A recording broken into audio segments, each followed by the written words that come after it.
নমস্কার, আমি জ্যোতিষ আচার্য শ্রী পারিজাত আবার আপনাদের সামনে চলে এলাম ওই গুরুচণ্ডাল দোষের পর্ব 2 পার্ট 2তে, যেখানে লগ্ন থেকে 12টা ঘরে বসলে গুরুচণ্ডাল দোষ তাদের কি তার প্রভাব পড়তে পারে। দেখুন, গুরুচণ্ডাল দোষ হচ্ছে বৃহস্পতি, আমিও আগের ভিডিওতে বলেছি, বৃহস্পতি রাহু বা বৃহস্পতি যখন রাহু বা কেতুর সাথে কোনো একটি ঘরে বসে তখনই তা একটা গুরুচণ্ডাল দোষ তৈরি হয় জন্মছকে, জ্যোতিষশাস্ত্রে জন্মছকে তাহলে বৃহস্পতি ও রাহুর অ্যাকচুয়ালি এই বসার এখানে এই বসলে তার কি প্রভাব, আগেরবার বললাম একটা জেনারেল বলেছিলাম, এবার লগ্ন থেকে 12টা ঘরে তার কী প্রভাব সেটা নিয়ে বলবো। এটার হচ্ছে আগে একটু হিংস দিয়ে নিই যে যখন এরা একসাথে বসে তখন বৃহস্পতি হচ্ছে জ্ঞানের কারক, প্রজ্ঞার কারক। এই আর রাহু হচ্ছে মায়া, সব কিছু মানে ছিন্ন করতে চায়, কোনো কিছু মানতে চায় না। তাই জ্ঞান আর মায়ার মধ্যে একটা দ্বন্দ্ব সৃষ্টি হয়। এতে কি হয়, তখন কি হয় যে একটা আর্থিক ক্ষতি হতে পারে, মানে একটা অহংকার বোধ তৈরি হতে পারে, মানে নেতিবাচক প্রভাবগুলো আসতে পারে যে বিভিন্ন দিকে কিছু।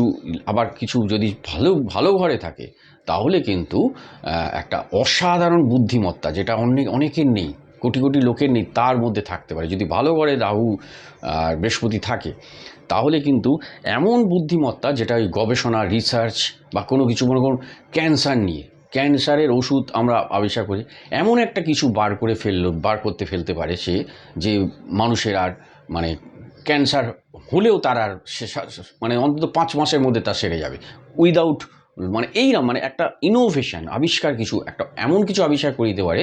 সেটা হচ্ছে যদি ভালো ঘরে বসে, এবং সবচেয়ে ভালো ঘরে বসলে বিপুল সম্পদ প্রদান করতে পারে। আগের ভিডিওতে কিছু হিন্টস দিয়েছি, এবারে বলছি। তাহলে লগ্ন হচ্ছে 1 নম্বর। লগ্নে বসলে তার কীরকম প্রভাব পড়তে পারে। লগ্নে বসলে দেখুন, লগ্ন মানে 1 নম্বর ঘরে যদি মানে রাহু এবং বৃহস্পতি বসে বা কেতু বসে বৃহস্পতির সাথে, তাহলে আপনার স্বাস্থ্য সমস্যা হতে পারে। কারণ লগ্নটা হচ্ছে আপনার স্বাস্থ্য, মানে আত্মা এবং স্বাস্থ্য, এবং সেখানে আপনার একটা স্বাস্থ্যগত সমস্যা হতে পারে, পেটের গণ্ডগোল আসতে পারে, এবং একটা দুর্নামের ভাগিদার, মানে অতিরিক্ত অহংকার হয়ে একটা দুর্নামের ভাগিদার হতে পারে। কিন্তু যদি পজিটিভ হয়, মানে ভালো ঘরে যদি থাকে, লগ্ন হলেও ভালো ঘরে আছে, বৃহস্পতি সেখানে শক্তিশালী, আমি বারবার বলেছি, তাহলে কিন্তু এরা দুর্দান্ত একটা মানে পলিটিক্যাল লিডার হতে পারে, রাজনৈতিক নেতা, এবং একটা ক্ষমতাশালী ব্যক্তি হয়ে। এবার বলছি, 2 নম্বরে যদি বৃহস্পতি আর রাহু থাকে বা কেতু থাকে, তাহলে আপনি কঠোর, মানে আপনার কঠোর কথাবার্তা, মানে আপনার কথাবার্তার মধ্যে একটা কর্কশ ভাব থাকবে। হ্যাঁ, একটা মানে আপনার কথা শুনে অনেকে খুশি হবে না খুব একটা, বৃহস্পতি রাহু, এবং আর্থিক ক্ষতি হতে পারে। কিন্তু যদি ভালো জায়গায় থাকলে কিন্তু প্রচুর অর্থের আগমন আপনার জীবনে ঘটে যেতে পারে, এবং সেটা অনৈতিক উপায়ও, মানে আপনার কাছে অনৈতিক উপায়ে উপার্জন করার পথ খুলে যাবে। এটা একদম মানে বলছি, যেহেতু রাহু বললাম না, কোনো নিয়ম মানতে চায় না। অনেক সময় শেয়ার বাজার বলুন, ফাটকাবাজিতে বলুন, এটাতেও হতে পারে। অনৈতিক উপায় মানেই একেবারে আপনি মানুষকে লোক ঠকিয়ে পয়সা রোজগার করবে তা না, মানে অনৈতিক উপায়ে আপনার কাছেও পয়সা রোজগারের একটা পথ খুলে যাবে যদি বৃহস্পতি ভালো জায়গায় শক্তিশালী হয়। এবার বলছি, যদি 3 নম্বর, তৃতীয় ভাবে থাকে বৃহস্পতি রাহু, তাহলে ভাই বোনদের সাথে আপনাদের একটা সম্পর্কর একটা টানাপোড়েন থাকতে পারে। ভাই বোনদের সাথে সম্পর্ক মিষ্টতা নাও থাকতে পারে যদি বৃহস্পতি 3 নম্বরে থাকে। একটা আপনাকে অনৈতিক পথে আপনাকে নিয়ে যাওয়ার একটা প্রবণতা থাকে। যদি বৃহস্পতি শক্তিশালী হয় এগুলো হবে না, অনৈতিক পথে নিয়ে যাওয়ার একটা প্রবণতা থাকে।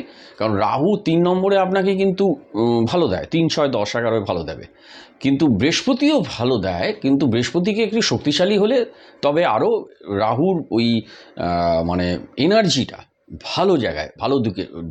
কারণ 3 নম্বর ঘর হচ্ছে আপনার মানে আপনি নিজে কতটা উদ্যম, কর্ম উদ্যম, মানে কর্ম করতে কতটা তৎপরতা, এই 3 নম্বর ঘর। সেখানে বসলে আপনি বিভিন্নভাবে বৃহস্পতি স্ট্রং থাকলে আপনি কিন্তু কোনো কাজে অলসতা দেখাবেন না, আপনার মধ্যে কিন্তু একটা এনার্জি লেভেল সবসময় থাকবে। কিন্তু ভাই বোনদের সাথে কিন্তু একটা সম্পর্কের একটা টানাপোড়েন এবং মিষ্টতা নাও থাকতে পারে, মানে হৃদ্যতা যেটা বলে। চতুর্থভাবে, এবার বলবো চতুর্থভাবে যদি বৃহস্পতি রাহু আপনার বসে, একটা সম্পত্তি নিয়ে একটা ডিসপুট থাকবে। সম্পত্তিগত ডিসপুট থাকবে, আপনি যে কোনো সম্পত্তি পাওয়া বা পৈতৃক সম্পত্তি পাওয়ার ব্যাপারে ডিসপুট থাকবে। বাড়িতে কম বেশি একটা মানে সুখের অভাব একটু বুঝতে পারে, ফিল করবেন আপনি। এটা বৃহস্পতি রাহু যদি আপনার চতুর্থ থেকে, কিন্তু তীক্ষ্ণ মন হয়, যেহেতু চতুর্থ হচ্ছে মনেরও ব্যাপার, কিন্তু অত্যন্ত মানে কি বলুন তো, মনটা এমনই মন মানে দ্রুত মানুষকে পড়ে ফেলতে পারবেন আপনি। আপনার সাথে যদি যারা চতুর্থের রাহু এবং বৃহস্পতি আছে, আপনি কিন্তু মানুষের মানে বেশি না 2 মিনিট কথা বলি তার ভেতরের কি আছে সব কিছু পড়ে ফেলতে পারবেন। এটা একটা গুণ চতুর্থে। তবে মায়ের স্বাস্থ্য নিয়ে একটু সমস্যা হবে এবং মায়ের সাথে সম্পর্কেরও একটু ডিস্টার্ব আসতে পারে। অন্য জিনিসটাও দেখতে হবে, বৃহস্পতি শক্তিশালী সালে না আসবে, কিন্তু মায়ের স্বাস্থ্য কিন্তু প্রবলেম হবে যদি বৃহস্পতি রাহু আপনার এক জায়গায় থাকে। এবং মানে আপনি যদি সন্তান যেটা নেবেন, মানে আপনার যদি বিবাহিত হন বা সন্তান, বৃহস্পতি রাহু এক জায়গায় থাকলে সন্তান সুখেও একটু একটু বঞ্চিত হতে পারে। মানে সন্তান সুখ মানে সন্তান আসবে না সেটা বলছি না, সেটা নির্ভর করে আরও অনেক কিছু, কিন্তু সন্তান এসে যাওয়ার পর তার থেকে যে একটা তৃপ্তি, সেই তৃপ্তিটা আপনি হয়তো নাও পেতে পারেন যদি বৃহস্পতি স্ট্রং। এগুলো দেখিয়ে নেবেন প্রফেশনাল, এগুলো সব কটার পথ খোলা আছে। এরা মানে অ্যাস্ট্রোলজিতে বলা যায় কিভাবে তার ক্ষতি জায়গাটাকে কমিয়ে দেওয়া যায়। অনেক টোটকা আছে, অনেক রেমিডি আছে, সেগুলো ব্যক্তিগত জন্মছক না পরীক্ষা করলে এগুলো বলা যাবে না। এবার বলবো পঞ্চমে যদি আপনার বৃহস্পতি রাহুর কম্বিনেশন থাকে, তাহলে শিক্ষাক্ষেত্রে একটা বাধা থাকবে, মনোযোগের অভাব থাকবে, পড়াশোনাতে মন বসাতে চাইবে না। এবং এইখানে যেটা বললো সন্তান হতে সমস্যা তৈরি, ওখানে বলেছিলাম চতুর্থে সন্তান হয়ে যাওয়ার পর সন্তান সুখ থেকে বঞ্চিত হতে পারে। পঞ্চমে যদি থাকে সন্তান হতে ডিলে করতে পারে, বা সন্তান মানে সন্তানকে কনসিভ করা মানে এটা একটা প্রবলেম হতে পারে। সে আমি ছেলে মেয়ে দুজন কি বলছি, যদি বৃহস্পতি রাহু থাকে, বৃহস্পতি যদি শক্তিশালী থাকে, বৃহস্পতি আবার পুত্রেরও কারো, তাই বৃহস্পতি শক্তিশালী থাকলে ভালো করে পরীক্ষা করে দেখতে হবে, বীজস্ফুট, ক্ষেত্রস্ফুট, এগুলো D9 চার্ট, এগুলো সব পরীক্ষা করলে বোঝা যাবে তার সন্তানটা কখন কোন সময় অ্যাটেম্প করা উচিত। ওইটা একমাত্র প্রফেশনাল অ্যাস্ট্রোলজাররাই বলে দিতে পারবে যে আপনি সন্তানের জন্য কখন অ্যাটেম্প করবেন, যখন এই বৃহস্পতি রাহু বা রাহু পঞ্চমে বসে আছে। এটা একটা ব্যাপার আছে, সেগুলো এখানে তো বলা যাবে না, এটা জেনারেল বলছি। যখন বৃহস্পতি রাহু ষষ্ঠ স্থানে বসে আছে, আইনি ঝামেলা, কোথা থেকে উটকো দেখবেন একটা মানে আইনের খপ্পরে পড়ে গেলেন, একটা কোর্ট কাছারি ইয়েতে চলে আসতে পারে।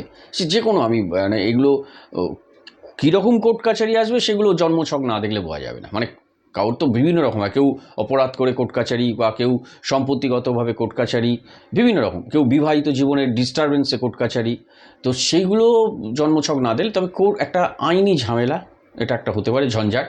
এবং গোপন শত্রু দ্বারা একটা শত্রু কিন্তু থাকবে, ক্ষতি আপনাকে বিরাট সামনে করতে পারবে না, কিন্তু যখন রাহু আপনার ষষ্ঠ স্থানে আছে বৃহস্পতির সাথেও থাকলেও একটা গোপন শত্রু কিন্তু আপনার থেকে যাবে। তাই তাদের থেকে কিভাবে সাবধান হবেন, কি করবেন না করবেন, সেগুলো ব্যক্তিগত জন্মছক না দেখলে এগুলো সঠিকভাবে বলা যাবে না। এবার বলবো বৃহস্পতি রাহু যখন সপ্তম স্থানে বসে আছে, তাহলে আপনার বিবাহিত জীবনে একটু মতানৈক্য, বিবাহিত জীবন একটু ডিস্টারবেন্স থাকতে পারে, স্বামী স্ত্রীর মধ্যে একটা বন্ডিংয়ের অভাব থাকতে পারে, মনোমালিন্য এটা।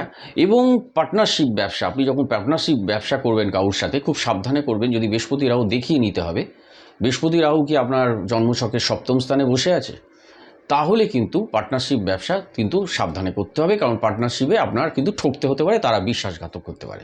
এটা হচ্ছে সপ্তমে।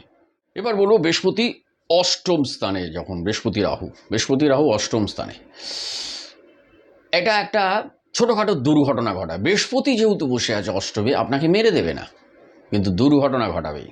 আপনার হাত পা ভেঙে যেতে পারে, আপনি এইসব ঘটনা, যদি রাহু বসে থাকে তো একদম দুর্ঘটনা হয়ে মৃত্যু পর্যন্ত ঘটতে পারে। কিন্তু যেহেতু বৃহস্পতি বসে আছে, বৃহস্পতি আবার অষ্টমে থাকলে সেটাকে আবার রক্ষা করবে।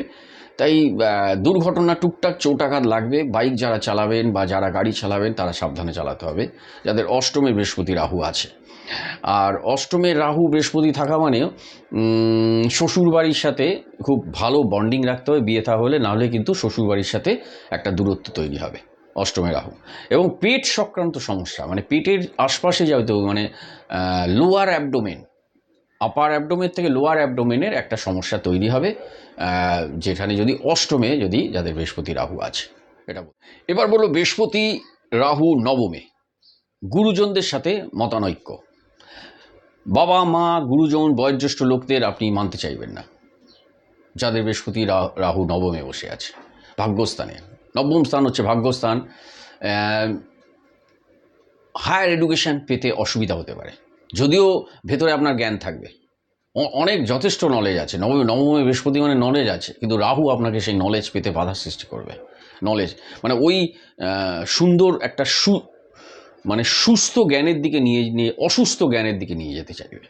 অসুস্থ জ্ঞানও তো আছে, সুস্থ জ্ঞান আর অসুস্থ জ্ঞান, তো সেখানেও একটা প্রবলেম করবে নবমে।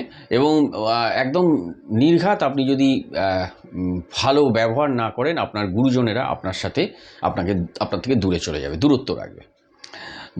দশমে বৃহস্পতি রাহু আপনাকে কিন্তু কর্মের মধ্যে একটা অস্থিরতা এবং অনৈতিক উপায়ে আপনাকে একটা কিছু অনৈতিক যে কোনো কাজ করার দিকে উৎসাহিত করে তুলবে দশমে যাদের। যদিও বলেছি 3, 6, 10, 11 রাহু ফাটাফাটি, তাই বৃহস্পতি যদি শক্তিশালী হয় ওই রাহু কিন্তু অসাধারণ কাণ্ড কারখানা ঘটিয়ে দেবে।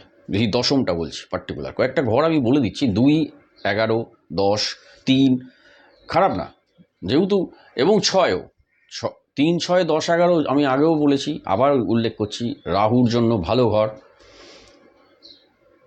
এবং 2 নম্বর 11 নম্বরও দারুণ ঘর। তো যাই হোক, দশমে আপনার কর্মে অস্থিরতা থাকলেও যদি বৃহস্পতি শক্তিশালী হয়, আপনি কিন্তু ভয় পাওয়ার কিছু না, অনেক বিভিন্ন রকমের কর্ম আসবে, সেখান থেকে আপনি সফলতা পেয়ে যেতে পারে। একাদশে 11th হাউসে যদি বৃহস্পতি রাহু থাকে, আপনার রোজগারটা কিন্তু একদম নির্ঘাত সুস্থ উপায় হবে না, এটা একদম সত্যি।